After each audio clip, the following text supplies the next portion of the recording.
Que la paix du Seigneur soit avec chacun d'entre vous. Que Dieu bénisse la vie de chacun d'entre vous. Toi qui as pris de ton temps pour être là, que Dieu t'accorde vraiment ce que ton cœur recherche. Parce qu'on ne s'approche pas de Dieu en vain. Quand tu viens à lui, c'est que tu attends de lui quelque chose. Que Dieu t'exauce ce soir au nom de Jésus. Je le disais en introduction, la semaine passée, nous avons commencé un thème qui est au tableau. Nous sommes maintenant enfants de Dieu. Et pour cela, nous avons lu dans le livre, l'épître de Jean, la première épître de Jean, chapitre 3, du verset 1 au verset 10. Et la semaine passée, je vais résumer rapidement ce que nous avons vu. La semaine passée, le grand 1 que nous avons vu, c'est ce que nous sommes maintenant. Ce que nous sommes maintenant.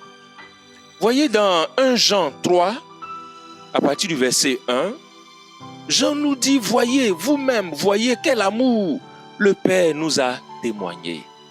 Le Père nous a aimés. Il a manifesté envers nous un amour tel que aujourd'hui nous sommes appelés enfants de Dieu. Amen. Voilà. Parce que le Père nous a tellement aimés. Le Père nous a aimés au point que cela l'a poussé donc à faire de nous ses enfants. N'importe qui n'est pas enfant de Dieu. C'est par amour que Dieu a fait qu'aujourd'hui nous sommes ses enfants. Et nous le sommes réellement. C'est ce que 1 Jean 3 dit. Nous le sommes réellement. Nous le sommes vraiment. Ce n'est pas une simple vue de l'esprit. Nous sommes vraiment, réellement enfants de Dieu. Amen. Voilà. Dès maintenant, nous sommes enfants de Dieu. Ce n'est pas une histoire de demain. Ce n'est pas que demain nous serons enfants de Dieu. Jean le dit au présent. Il dit nous sommes enfants de Dieu. Voilà. C'est un grand privilège, bien aimé. Si le monde ne nous connaît pas, en réalité, c'est parce qu'ils ne connaissent pas Dieu lui-même. Amen. Si le monde ne nous reconnaît pas comme enfants de Dieu, c'est parce qu'ils ne savent pas qui est Dieu lui-même. Amen. Si le monde connaissait Dieu, il connaîtrait que nous sommes vraiment enfants de Dieu. Mais s'ils ne nous reconnaissent pas comme tels, c'est parce qu'eux-mêmes là, ils ne connaissent pas Dieu lui-même. Alléluia. Voilà. Donc sachez que notre statut a changé. Nous ne sommes plus les mêmes. Avant, on n'était pas enfants de Dieu. Mais aujourd'hui, nous sommes enfants de Dieu. Et la semaine passée, j'avais insisté sur le fait que tout le monde n'est pas enfant de Dieu. Tous les hommes ne sont pas enfants de Dieu. Tous les hommes sont créatures de Dieu, mais tous les hommes ne sont pas enfants de Dieu. Ce n'est pas tous ceux qui crient Dieu, Dieu, tous ceux qui vont à l'église, tous ceux qui prient, ils disent nous, on adore Dieu. Ce n'est pas tous ceux-là qui sont enfants de Dieu.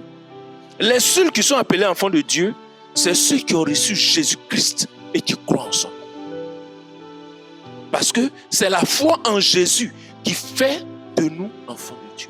Le seul moyen que Dieu a donné pour qu'on devienne ses enfants, c'est de croire en Jésus. C'est pour cela que, je l'ai dit la semaine passée, quiconque ne croit pas en Jésus ne peut être enfant de Dieu. Quelle que soit ta foi, quelle que soit ta religion, quelle que soit ta conviction, si tu ne crois pas en Jésus, tu ne peux pas être enfant de Dieu. C'est le seul moyen, je le répète, que Dieu a donné pour qu'on devienne ses enfants. Puis parce qu'il y a des religions qui ne croient pas en Jésus. Il y a des croyances dans lesquelles on ne croit pas en Jésus. Ils disent qu'ils croient en Dieu, mais ils ne croient pas en Jésus. Si tu ne crois pas en Jésus, si tu n'as pas reçu Jésus, tu ne peux être enfant de Dieu. Amen. Voilà. Maintenant, la semaine passée, nous avons dit que quand on dit que nous sommes devenus enfants de Dieu, là, cela signifie quoi? Qu'est-ce que ça entraîne? Quelles sont les conséquences? Quelles sont les implications quand on dit que on est enfant de Dieu, nous sommes enfants de Dieu? Alors, parce que nous sommes enfants de Dieu, la première chose que nous devons savoir, ça implique que nous avons Dieu pour Père. Quand on dit nous sommes enfants de Dieu, ça veut dire que Dieu là, c'est notre papa. C'est notre papa. Et la semaine passée, j'avais insisté sur le fait que quand vous lisez, surtout le Nouveau Testament, les évangiles, notre Seigneur Jésus, chaque fois qu'il parle de Dieu, il parle de lui en termes de votre Père. Il dit votre Père céleste. Dieu, c'est notre Père. Dieu, c'est notre Père. Nous avons avec Dieu une relation de père à fils, de père à fille. Chacun de nous a un papa ou bien a eu un papa, une maman. Donc cette relation, on la connaît. Voilà.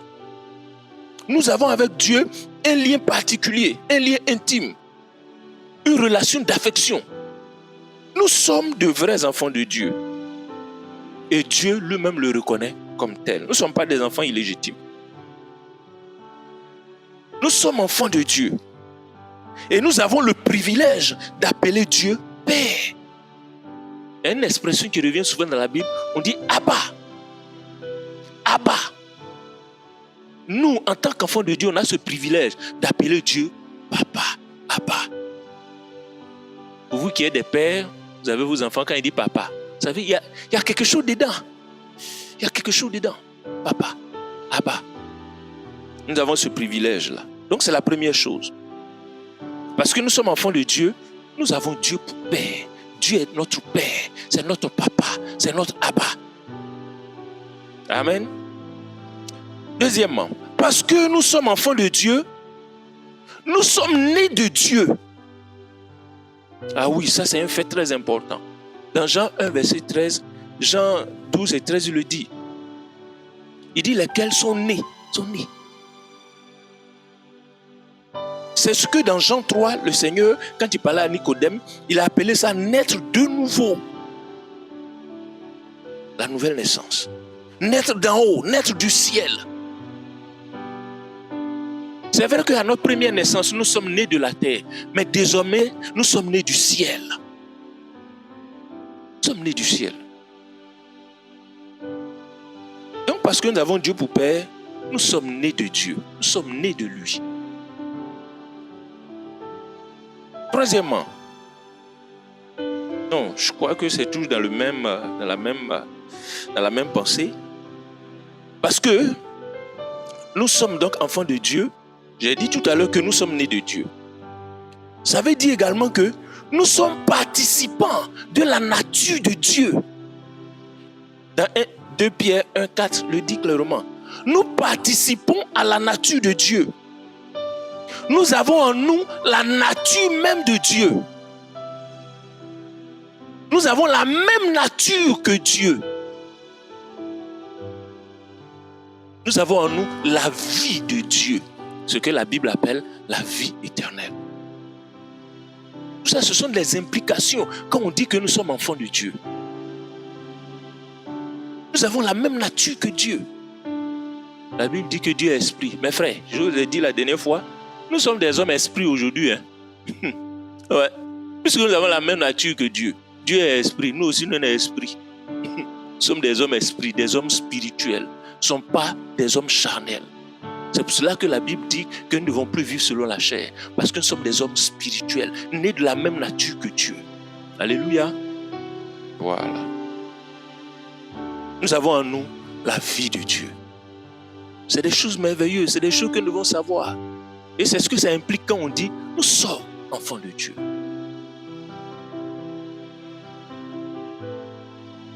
Quatrièmement, parce que nous sommes enfants de Dieu, nous appartenons désormais à la famille de Dieu. Ah! Oh. Nous ne sommes plus des étrangers, mes frères et sœurs. Nous sommes gens de la maison de Dieu. Nous appartenons à la famille de Dieu. La dernière fois, je vous disais ici que quand tu appartiens à une grande famille, quand tu marches, ta tête est haute. C'est ça. Nous avons une grande famille, une famille glorieuse. La famille de Dieu. Amen, amen. Voilà, c'est un grand privilège que d'appartenir à la famille de Dieu.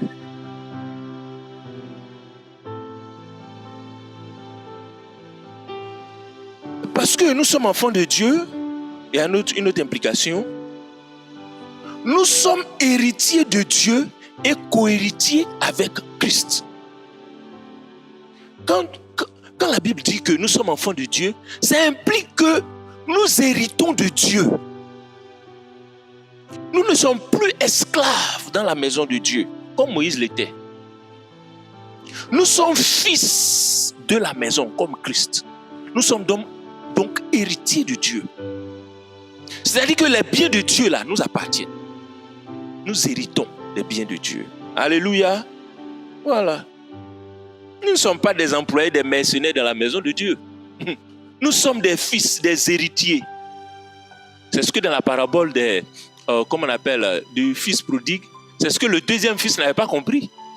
Mais attends, quand le père a reçu le fils prodigue avec fête, l'autre frère, il dit, mais moi, je t'explique ici, toi, tu n'as rien fait pour moi. Le père lui dit, mais moi, je ne te comprends pas. Tout ce qui est là, c'est pour toi. Si tu voulais manger là, est-ce que tu as besoin de me dire même? Alléluia. Nous sommes enfants de Dieu. Ne vous comportez pas comme des ouvriers dans la maison de Dieu. Hein? Vous n'êtes plus esclaves. Vous êtes gens de la famille de Dieu. Gens de la famille de Dieu. Comme je le disais une fois, au ciel, on nous connaît. On nous connaît, nous ne sommes pas étrangers. Au ciel, on nous connaît. Nous avons une place au ciel. Nous sommes des enfants légitimes de Dieu. C'est-à-dire que dans le testament de Dieu, notre nom est écrit. On a une part. Alléluia. Non, c'est merveilleux. C'est merveilleux. Toutes les implications. Les implications. Enfin, parce que nous sommes enfants de Dieu, la dernière implication que j'ai donnée, nous avons reçu l'Esprit de Dieu. C'est une implication très, très, très importante. Galates 4, 6 à 7 nous dit que, là-bas, Paul nous explique que la preuve même que nous sommes ses enfants, Dieu a envoyé dans nos cœurs l'Esprit de son Fils, lequel crie Abba, Père. Dieu donne de son esprit à ses enfants. Le Saint-Esprit que nous avons là, c'est la preuve que nous sommes des enfants de Dieu. Dieu ne donne pas son esprit à n'importe qui.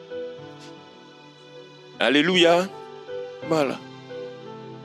La preuve même que nous sommes enfants de Dieu, c'est le fait que nous avons reçu le Saint-Esprit, l'Esprit de Dieu.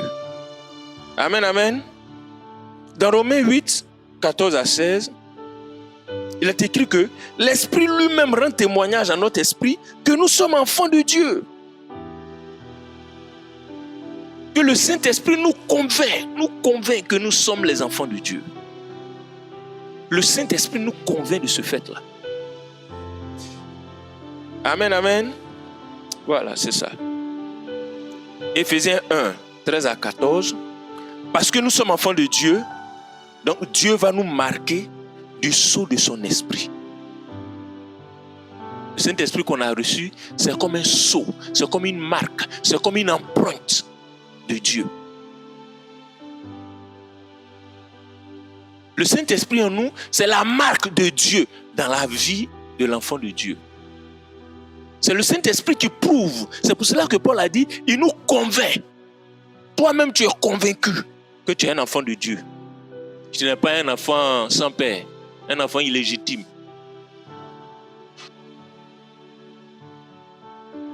Et le Saint-Esprit en nous, c'est la garantie que ce que Dieu nous a promis, il va nous les accorder. C'est ce qu'on appelle les arts de l'esprit. Dieu nous donne de son esprit comme une avance. Parce que nous sommes ses enfants, il nous fait une avance. L'esprit qu'il nous donne là, c'est la preuve que ce qu'il nous a promis là, il va nous le donner. Donc moi, en tant qu'enfant de Dieu, mon cœur bat pas. Mon cœur bat pas. Le testament de Dieu est là. Sa preuve est là. Alléluia. Donc voilà, chers frères et sœurs, le rappel, hein, c'est un long rappel puisque plusieurs n'étaient pas là. J'ai essayé de faire un rappel détaillé pour vous donner quelques éléments, voilà, de ce que nous avons vu la semaine dernière. Alors aujourd'hui, nous allons voir le grand 2. Au grand 1, nous avons vu ce que nous sommes maintenant. Au grand 2, nous voyons aujourd'hui ce que nous serons. C'est pas la même chose, hein? Il y a ce que nous sommes maintenant et puis il y a ce que nous serons demain. Amen, amen. On va donc revenir à 1 Jean. On va revenir donc à notre test. 1 Jean 3. Ce que nous sommes maintenant. Je vais relire donc le verset 1 et le verset 2. 1 Jean 3, verset 1 et 2. Si vous avez trouvé le test, nous lisons. Voyez quel amour le Père nous a témoigné pour que nous soyons appelés enfants de Dieu. Et nous le sommes. Si le monde ne nous connaît pas, c'est qu'il ne l'a pas connu. Verset 2. Bien-aimés, nous sommes maintenant enfants de Dieu. Et ce que nous serons n'a pas encore été manifesté. Mais nous savons que lorsque cela sera manifesté, nous serons semblables à lui parce que nous le verrons tel qu'il est.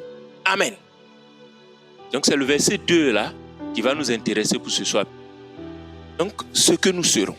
Au verset 2, il dit, bien-aimés, nous sommes maintenant enfants de Dieu et ce que nous serons. Donc vous voyez, non? Il y a ce que nous sommes maintenant et puis il y a ce que nous serons. Serons, c'est au futur. Ce que nous sommes, c'est présent. Donc on a expliqué ce que nous sommes. Maintenant, qu'est-ce que nous serons, mes frères, mes soeurs? Qu'est-ce que nous serons demain, plus tard? Alléluia. Voilà. Vous voyez dans la deuxième partie du verset 2, il dit, et ce que nous serons n'a pas encore été manifesté. C'est pourquoi au petit 1, nous notons que, petit 1, ce que nous serons n'a pas encore été manifesté. Ah oui, je vais vous expliquer ce que Jean veut dire par cette partie du verset. Ce que nous serons, bien-aimés frères et sœurs, n'a pas encore été révélé. C'est ça, manifesté. Bien-aimés, aujourd'hui nous sommes enfants de Dieu. Ça, c'est là.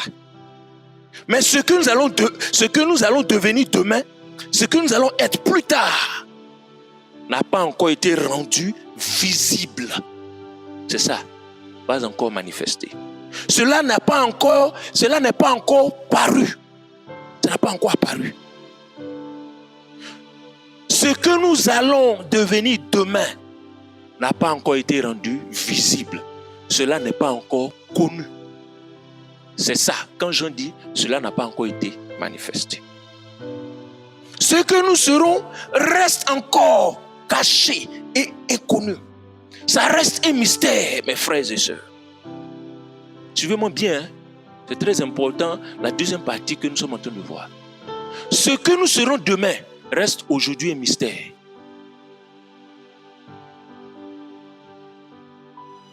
Si nous savons ce que nous sommes aujourd'hui, c'est-à-dire enfants de Dieu, ce que nous serons n'a pas encore été révélé. Ça n'a pas encore été révélé. Donc retenez-le bien. Ce que tu seras demain, ça reste encore inconnu. Ça n'a pas encore été révélé. Ce n'est pas encore visible. On ne voit pas ça encore. Alléluia. On va lire quelques textes. 1 Corinthiens chapitre 2, le verset 9. Je lis, si vous avez trouvé le texte. Mais, comme il est écrit, ce sont des choses que l'œil n'a point vues, que l'oreille n'a point entendues, et qui ne sont point montées au cœur de l'homme, des choses que Dieu a préparées pour ceux qui l'aiment. Amen.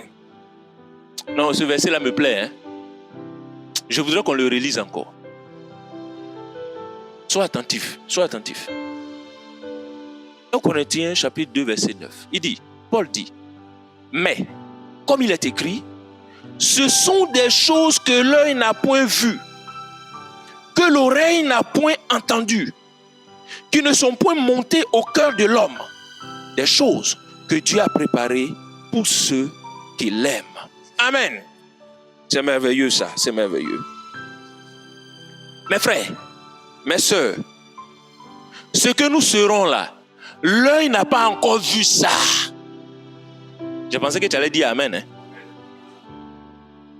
Ce que tu seras là, on n'a pas encore vu ça. L'œil de l'homme n'a pas encore vu. C'est merveilleux, hein?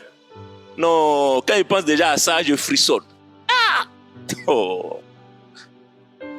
Ce que nous serons, l'oreille n'a jamais entendu ça. Ce que nous serons, mes frères et sœurs, le cœur de l'homme n'a jamais imaginé ça. Ça veut dire que les hommes, ceux qui font film là, ils ont fait beaucoup de fiction, beaucoup, mais jamais l'homme n'a pensé à ça. Ce n'est pas encore monté dans le cœur d'un homme. Ce que tu seras, ce que nous serons. C'est merveilleux. Donc souvent, je vous assure, souvent quand je suis couché, et puis je rêve quoi, il dit, il serait comment même. Ah, il serait comment même. Oh, je ne sais pas si ça vous arrive à penser quoi, comment on sera au ciel. Il serait comment même. Comment il va voyager même. Comment il serait même. Paul dit, l'homme n'a pas encore vu ça. Ce que tu seras, on n'a pas encore vu ça. Dans les films, même l'homme, les grands metteurs en scène, les grands scénaristes là, ils n'ont pas encore imaginé ça. Ça n'existe pas encore. On n'a pas encore vu ça. C'est ça, ce que nous serons. Alléluia. C'est merveilleux. C'est pour dire simplement que c'est des choses merveilleuses qui nous attendent. Frères et sœurs, ce qui t'attend, non, c'est pas à faire. Ah! Regardez, souvent quand on regarde à la télévision, quand on regarde un peu à la télévision, les riches là, quand on montre leur maison, toi-même tu es fier. Et puis un jour j'ai regardé la télévision, j'ai réagi, j'ai dit, ah non, ce que moi je vais avoir là, ça va dépasser ça. Hein. Et puis moi j'étais là, et puis moi j'étais content. Mais, puisque ça là, l'homme a déjà vu ça. Ou bien, l'homme a déjà pensé à ça et ça existe déjà. Mais ce que je vais avoir, ce que tu vas avoir, l'homme n'a pas encore eu le temps de penser à ça. Ce que nous serons. Ce que nous serons. Alléluia. On va lire encore Romains 8. Romains 8, versets 18 et 19. Romains 8.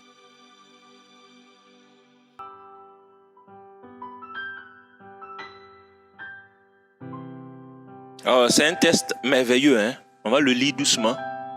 C'est un test merveilleux, le test que nous allons lire. Paul dit ceci dans Romains 8, 18 à 19. J'estime que les souffrances du temps présent ne sauraient être comparées à la gloire à venir qui sera révélée pour nous. Verset 19.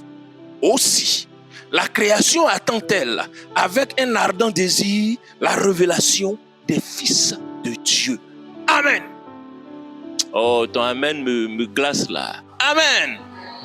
Ah, après un verset comme ça, non, on devait crier.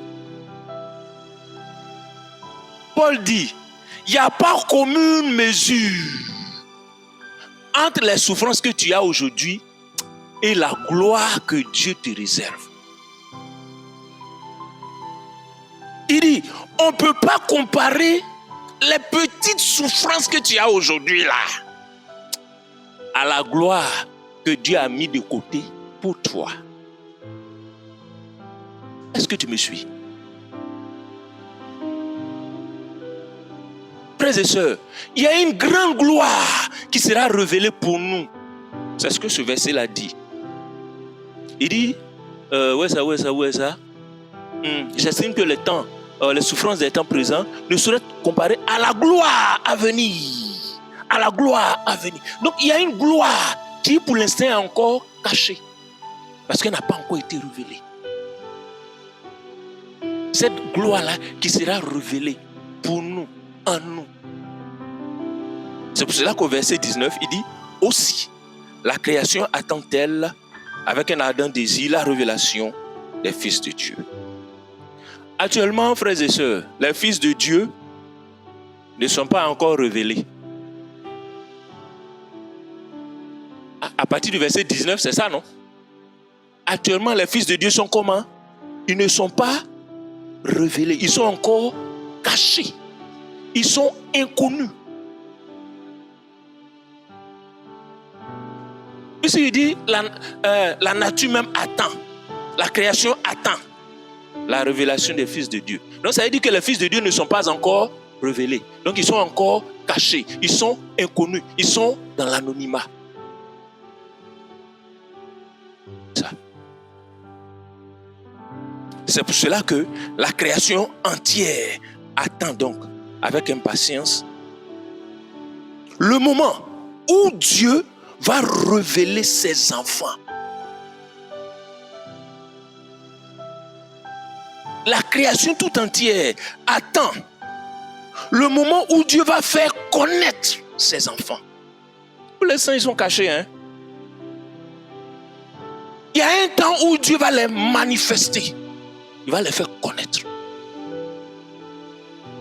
Amen. Voilà. Donc c'est ça, le petit 1, ce que nous serons n'a pas encore été révélé. Ce que nous serons n'est pas encore révélé. Mais Paul dit que c'est ce que l'œil n'a pas encore vu. C'est ce que l'oreille n'a pas encore entendu. C'est ce qui n'est pas encore monté dans le cœur de l'homme là. C'est ça qui sera révélé pour toi. C'est ça qui sera révélé pour nous. C'est pour cela que pendant que tu souffres, ma soeur, mon frère, il faut souffrir dignement. Parce que Paul dit, il n'y a pas commune mesure. Ta souffrance d'aujourd'hui là, ce n'est rien quoi. Regardez, quand quelqu'un il souffre pour attendre quelque chose, la Bible prend cet exemple-là de la femme. Quand elle est enceinte, le temps où elle va accoucher, et puis le premier jour, le premier mois jusqu'à la fin, elle souffre. Mais quand l'enfant vient, on dit elle oublie toute la souffrance. Alléluia. C'est ça. C'est ça. Que Dieu soit béni. Voilà.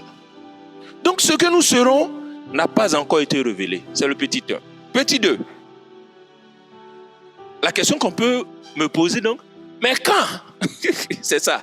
À quel moment? Quand est-ce que ce que nous sommes sera révélé? Frères et sœurs, c'est ça le petit 2. C'est l'objet du petit 2. Ce que nous serons sera révélé quand Christ paraîtra. Notez ça bien. Ce que nous serons sera vraiment révélé quand Christ paraîtra.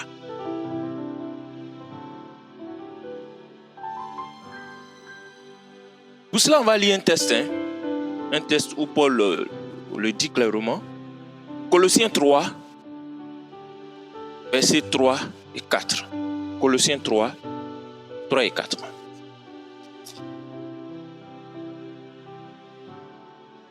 Colossiens 3, 3 et 4, je lis le texte.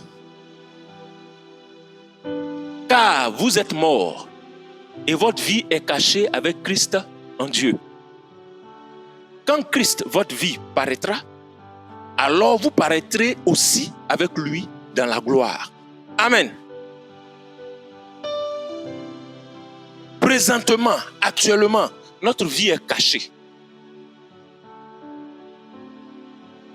Actuellement, nous sommes cachés, nous sommes comme invisibles.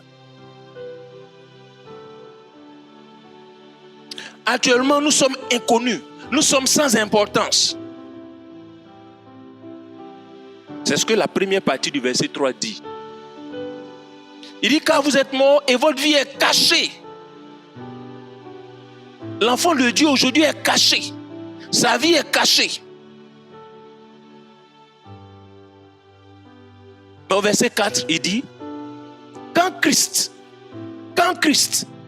votre vie paraîtra, alors vous paraîtrez aussi avec lui dans la gloire. Lorsque Jésus va revenir, mes frères et sœurs, on va sortir des cachettes. Nous allons sortir de l'anonymat. Quand Christ va venir, nous allons paraître. nous allons être visibles en tant qu'enfants de Dieu. Aujourd'hui, tu marches, on ne sait même pas qui tu es même. On te méprise. On ne te considère même pas. Tu dis, mais moi, je suis un enfant de Dieu, je suis un enfant du roi, regarde comment il souffre. Oui, c'est normal. Alléluia. C'est quand Christ va venir que nous paraîtrons. C'est pour cela que je veux dire à chacun de nous, aujourd'hui là, acceptons d'être inconnus. C'est pas grave. Si on te méprise, il faut l'accepter. Si on marche sur toi, il faut l'accepter. Si on crache sur toi, il faut l'accepter. Ce n'est rien. Tu sais pourquoi? Parce qu'aujourd'hui, ta vie est cachée.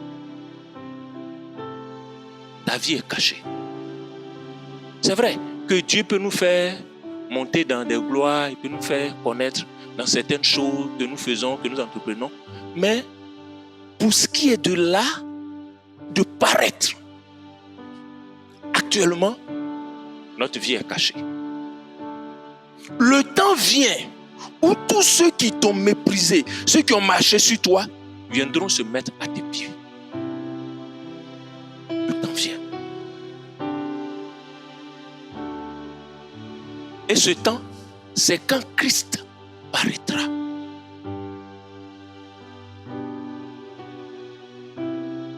C'est pour cela que je dis à quelqu'un, ne cherche pas à paraître maintenant. Ne cherche pas à paraître maintenant. Ce n'est pas le moment. Sois patient. Si pendant le temps que nous vivons sur la terre, Dieu veut t'élever comme il a fait pour Joseph, tu l'acceptes. Le temps où nous allons paraître, le temps où nous allons être en gloire, ce n'est pas maintenant.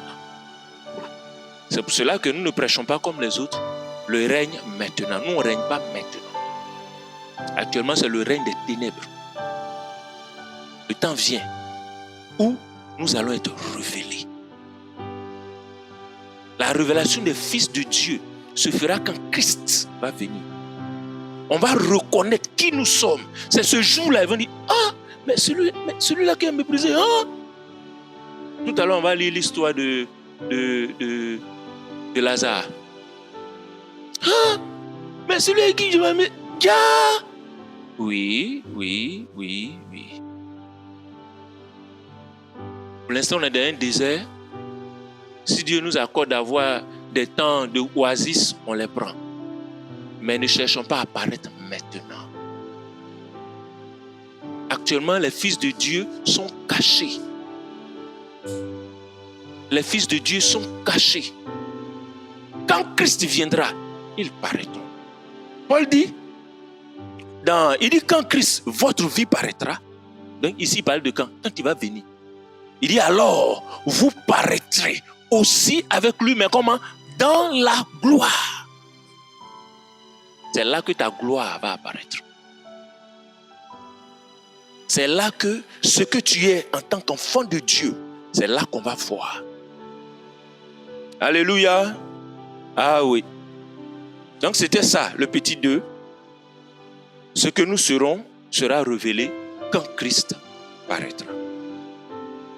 Petit 3. Ce que nous deviendrons. Notez-le comme ça. Ce que nous deviendrons. C'est vrai que tout à l'heure, j'ai dit que ce que nous serons n'a pas encore été révélé, que c'est encore caché. C'est vrai. Cependant, la parole de Dieu nous donne quelques indices sur ce que nous serons demain. Je ne sais pas si vous comprenez comment on appelle ça en français, ma phrase de transition. C'est vrai que tout à l'heure j'ai dit, et ça, Jean l'a dit, il a dit que ce que nous serons n'a pas encore été révélé. Ça c'est vrai, c'est un fait.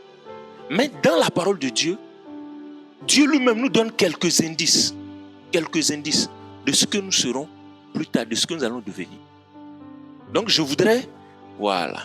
Parce que quand on revient même dans notre test de base, 1 Jean 3,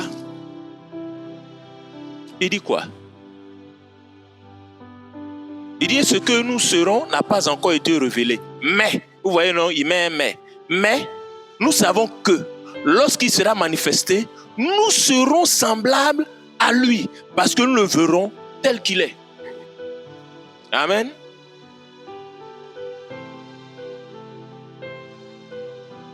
Alors, qu'est-ce que nous deviendrons? Qu'est-ce que nous deviendrons?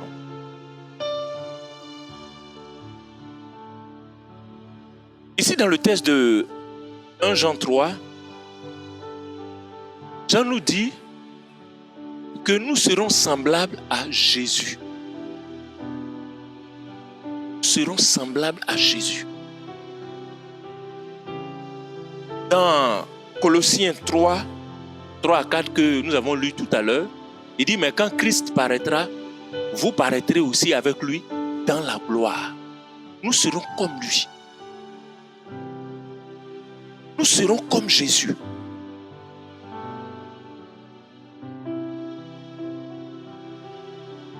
Nous allons avoir la même gloire que Christ a. La gloire de Christ là, c'est elle que nous allons porter. Qu'est-ce que nous deviendrons? Nous serons comme Christ. Nous serons semblables à lui. Nous allons avoir la même gloire. Nous serons glorifiés comme lui. Alléluia. On va lire Matthieu 13. Matthieu 13. Comme je vous ai dit, on a quelques indices dans la parole de Dieu.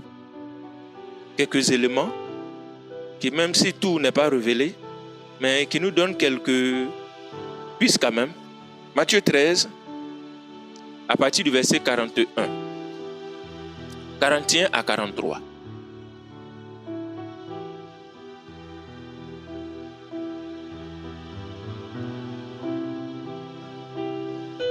C'est au sujet donc de la parabole donc de l'ivraie. Je lis à partir du verset 40. Jésus donc était en train d'expliquer la parabole de l'ivraie à ses disciples qui lui avaient demandé donc l'interprétation. Il dit, or, comme on arrache l'ivraie et qu'on la jette au feu, il en sera de même à la fin du monde. Le Fils de l'homme enverra ses anges qui arracheront de son royaume tous les scandales et ceux qui commettent l'iniquité. Et ils les jetteront dans la fournaise ardente où il y aura des pleurs et des grincements de dents. Verset 43. Alors les justes resplendiront comme le soleil dans le royaume de leur Père. Que celui qui a des oreilles pour entendre, entende.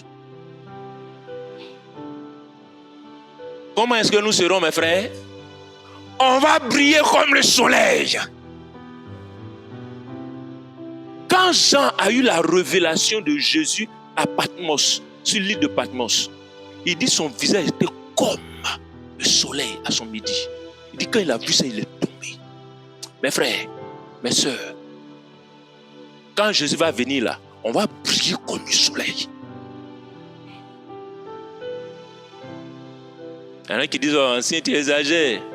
Bon. En tout cas, c'est écrit, hein? C'est de la bouche même du maître. De la bouche même du maître. Il dit alors les justes resplendiront. Resplendir, ça veut dire vont briller. Comme le soleil dans le royaume de leur Père. Alléluia. Ah, est-ce que tu pourras me regarder même? Tu ne pourras pas. À midi, est-ce que tu peux regarder le soleil? Regardez un peu de soleil là, aujourd'hui on est en train de fondre. Est-ce que tu pourras avec moi? Tu ne pourras pas. Mais comme nous tous on va briller, donc bon, il n'y a pas de problème. C'est au cas où tu ne brilles pas là, tu ne pourras pas me regarder. Mais la Bible dit, nous serons tous resplendissants. Alléluia. Alléluia. Ah non, c'est tellement merveilleux. C'est tellement merveilleux. 2 Corinthiens 4, versets 16 à 17. Je vais vous faire promener un peu, puisque je vous ai dit que c'est des indices. 2 Corinthiens 4, 16 à 17. Paul dit ceci. C'est pourquoi nous ne perdons pas courage. Et lors même que notre homme extérieur se détruit, notre homme intérieur se renouvelle de jour en jour. Alléluia. Ah non, mais c'est merveilleux, c'est merveilleux. Verset 17. Car nos légères afflictions du moment présent produisent pour nous, au-delà de toute mesure, un poids éternel de gloire. Amen. Non, notre gloire là, c'est pas pour les enfants. Notre briller là, ça ne sera pas pour les enfants. Un poids éternel de gloire. Il dit les légères afflictions, les petites souffrances là, c'est que ça produit pour nous, mes frères. C'est pour ça qu'il faut accepter de souffrir. Ne te plains pas quand tu souffres aujourd'hui. Ne te plains pas.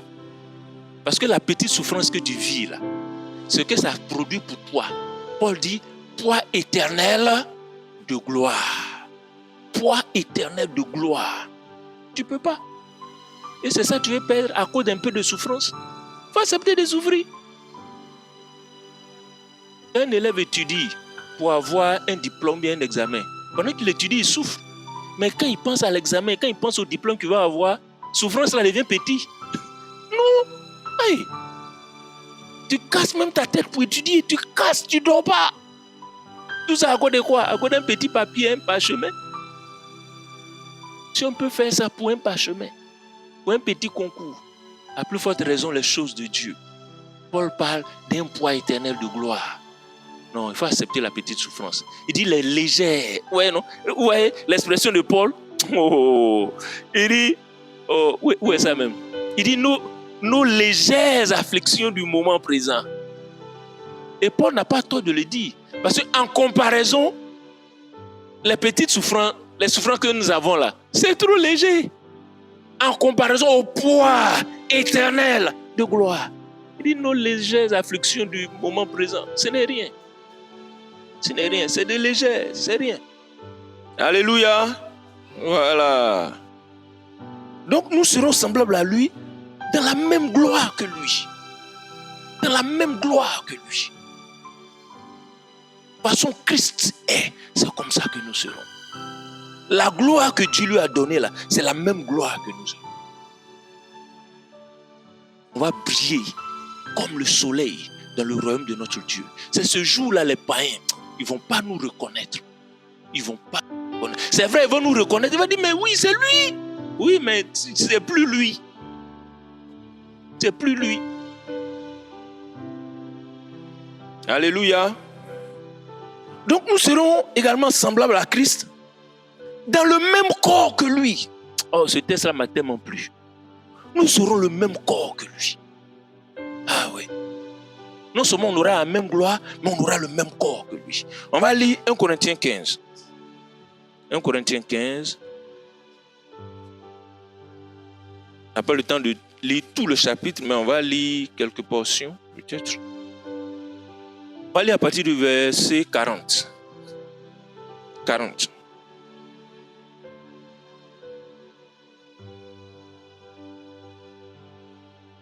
Je vais lire vite, parce qu'on va jusqu'au verset 49. Il dit, il y a aussi des corps célestes et des corps terrestres. Mais autre est l'éclat des corps célestes, autre celui des corps terrestres. Autre est l'éclat du soleil, autre l'éclat de la lune, autre l'éclat des étoiles. Même une étoile diffère en éclat d'une autre étoile. Verset 42. Ainsi en est-il de la résurrection des morts. Le corps est semé corruptible, il ressuscite incorruptible. Il est semé méprisable, il ressuscite glorieux. Il est semé infirme, il ressuscite plein de force. Regardez les qualificatifs du corps que nous allons porter. Verset 44. Il est semé corps animal, il ressuscite corps spirituel. Oh, mais c'est merveilleux la parole de Dieu. S'il y a un corps animal, il y a aussi un corps spirituel. C'est pourquoi il est écrit, le premier homme, Adam, devint une âme vivante. Le dernier Adam est devenu un esprit vivifiant. Verset 46. Mais ce qui est spirituel n'est pas le premier. Ce qui est animal, c'est ce qui est animal. Ce qui est spirituel vient ensuite. Verset 47. Le premier homme tiré de la terre est terrestre. Le second homme est du ciel. Verset 48. Tel est le terrestre, tels sont aussi les terrestres. Tel est le céleste, tels sont aussi les célestes. Verset 49 enfin. Et de même que nous avons porté l'image du terrestre, nous porterons aussi l'image du céleste. Amen.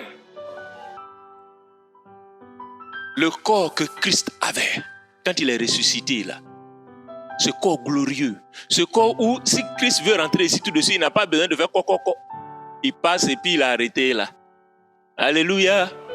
Nous aurons un corps céleste comme Christ. Alléluia. Nous allons avoir le même corps que lui. Alléluia. Vous pouvez lire également Philippiens 3, 20 à 21. C'est la même chose. Hein? Voilà. Donc c'était ça. Premièrement, nous serons semblables à Christ. Comment ce que nous deviendrons seront semblables à Christ. Deuxièmement, nous serons là où il est. Vous dire ce que nous allons devenir, ce qui sera après. Nous serons là où il est. Là où il demeure, là, c'est là que nous allons demeurer. Amen. Jean 12, verset 26. J'espère que vous me suivez. Hein? Jean 12, 26. Il est écrit. C'est le Seigneur qui parlait. Si quelqu'un me sert, qu'il me suive. Et là où je suis, là aussi sera mon serviteur. Si quelqu'un me sert, le Père l'honorera. Amen. Jean 14, verset 1 à 3. Jean 14. On va juste un peu devant. Verset 1 à 3. Il est écrit. Que votre cœur ne se trouble point. Croyez en Dieu et croyez en moi. Il y a plusieurs demeures dans la maison de mon Père. Si cela n'était pas, je vous l'aurais dit. Je vais vous préparer une place.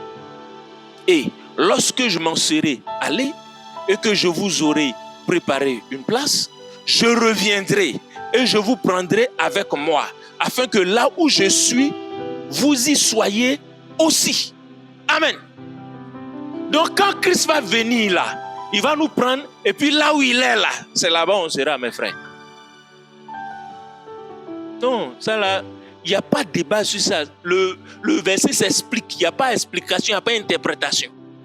Jésus dit, il est allé pour nous préparer place. Quand il va venir, le jour où on sera révélé là, il va nous prendre, quand il nous a révélé fini, il va nous prendre et puis là où il est là, c'est là-bas où on sera. Et quand il priait dans Jean 17, il a dit la même chose. Il dit, Père, je veux que ce que tu m'as donné là, là où je suis, n'a qu'à être aussi. Alléluia. Donc on sera là où Christ est. On va habiter là. On va demeurer là. Qu'est-ce que nous serons là? C'est ça que je suis en train de vous dire là. Là où Jésus est actuellement, alors où je vous parle, là où il est là, c'est là-bas où on sera. Donc il ne faut pas que ton cœur va battre, ma soeur. Mon frère, il ne faut pas que ton cœur va battre. Sois tranquille. D'ailleurs, il dit, il est allé pour te préparer une place. Tu dois être heureux. C'est pour cela qu'une fois, je vous ai dit, actuellement, il y a une place qui nous attend au ciel. En tout cas, moi, ma place m'attend. Hein? Voilà. C'est pour ça que chacun n'a qu'à travailler et va avoir une bonne place. Il ne faut pas que tu vas aller envier la place du prophète là-bas. Là-bas, il n'y a pas envie là-bas. On ne convoite pas là-bas. Quand il sera dans sa grosse villa. Bon, quand il dit villa, même c'est encore petit, homme de Dieu. Parce qu'aujourd'hui, villa, ce n'est rien. On dit quoi là même? Aidez-moi là. Voilà. Quand il sera dans son palace, il ne faut pas tu vas regarder au loin là-bas. Ah, c'est palace, il a eu. Hein? Et puis moi, il y a eu quoi? Villa. Ah, si c'est entré coucher, bon, entré coucher, c'est maison, mes frères. Alléluia. Tout ça pour dire quoi? Il faut que nous travaillions. Parce que ce que tu auras sera proportionnel, n'est-ce pas, au sacrifice auquel tu auras consenti pour le Seigneur. Il y en a, ils sont sur la terre, ils sont chrétiens, ils sont peinards, ils vivent tranquilles. Bon, faites peinard. Faites peinard. Bon. Alléluia. C'est maintenant qu'il faut travailler. C'est maintenant qu'il faut travailler. C'est maintenant qu'il faut se consacrer, donner le meilleur. C'est ainsi que tu es en train de préparer ta place. Voilà. Alléluia. Que Dieu soit béni. Comment ça sera également au ciel? Parce qu'effectivement, c'est au ciel que nous serons, puisque le Seigneur a dit c'est là où il est que nous serons. comment ça sera? Là-bas, on va lire des textes, vous allez voir. On va lire Luc 20, versets 35 à 36. Luc 20. Comment ça va se faire? Comment les choses seront? 35 à 36. Luc 20.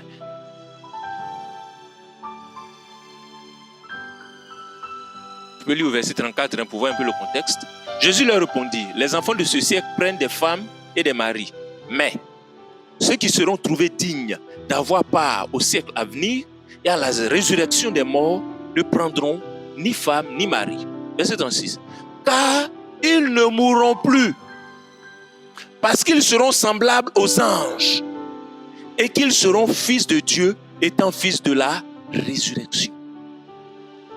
Mes frères et mes sœurs, là-bas on ne va plus mourir. C'est pas merveilleux ça? Non. On ne va plus mourir. Non. On n'aura plus besoin de mari, femme, tout ça. Ça sera fini ici. Que Dieu soit béni. On va lire Apocalypse 7, versets 13 à 17.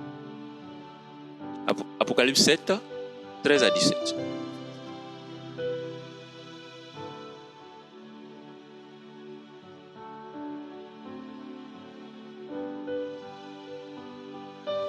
Je lis. Et l'un des vieillards prit la parole et me dit, ceux qui sont revêtus de robes blanches, qui sont-ils et d'où viennent-ils? Je lui dis, mon Seigneur, tu le sais. Et il me dit, ce sont ceux qui viennent de la grande tribulation. Ils ont lavé leurs robes et ils les ont blanchis dans le sang de l'agneau. C'est qui? Ce sont les chrétiens. Ceux qui ont souffert sur la terre et qui ont reçu Jésus comme le Seigneur et Sauveur, qui ont donc lavé leurs robes dans le sang donc de l'agneau. Ils les ont blanchis. Verset 15. C'est pour cela qu'ils sont devant le trône de Dieu. Et ils le servent jour et nuit dans son temple. Celui qui est assis sur le trône dressera sa tente sur eux. Verset 16. Ils n'auront plus faim. Ils n'auront plus soif. Et le soleil ne les frappera point. Ni aucune chaleur. Actuellement, il fait trop chaud. Verset 17. Il dit jusqu'au verset combien là même? Jusqu'au verset 17. Car l'agneau qui est au milieu du trône les paîtra et les conduira aux sources des eaux de la vie. Et Dieu essuiera toute larme de leurs yeux. Amen. Oh, c'est merveilleux, c'est merveilleux. Mes frères et sœurs, là-bas, on ne va plus pleurer. Quand Jésus va venir, la pleur est finie. Donc pendant que tu es ici, il faut pleurer toutes tes larmes, ça va finir. Parce que là-bas, tu ne vas plus pleurer. Plus de pleurs, plus de souffrance, plus de maladie. Il n'y a plus ça, mes frères et sœurs. Tout ça, ça n'existera plus. On va lire encore Apocalypse 21, versets 4 à 5. Apocalypse 21, 4 à 5.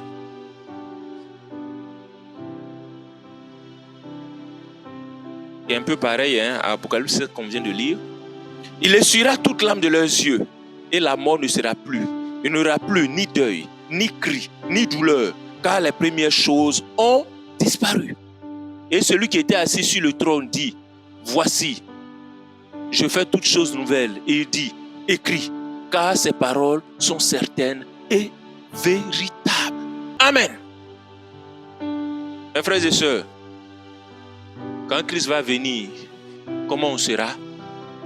Vraiment, il n'y aura plus de souffrance avec nous, plus de pleurs, plus de douleur, plus de maladie. Parce que Christ va essuyer nos yeux. Pour finir, on va lire, comme je vous l'ai dit, l'histoire de Lazare et du riche. Parce que c'est exactement ce qui va se passer. Luc 16. Oh, je pense que vous connaissez l'histoire. Voilà, vous connaissez déjà l'histoire. Vous voyez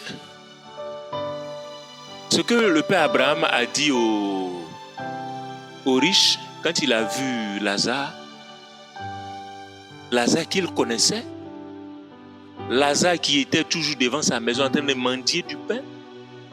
Quand il a vu, il était dépassé. Il dit, mais tiens, Mais c'est Lazare. Le pauvre qui dormait devant ma route, ma porte. Le pauvre qui venait mendier, à qui même je n'ai même pas donné quelque chose. Mais c'est lui. Oui, mes frères, mes soeurs, ça sera comme ça. Quand Christ va venir et qu'il va nous révéler, c'est comme ça que les gens du monde diront. C'est ce qu'ils diront.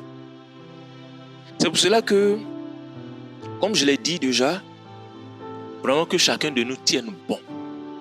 Frères et sœurs, parce que je suis à la fin, je suis à ma conclusion. Il faut tenir bon.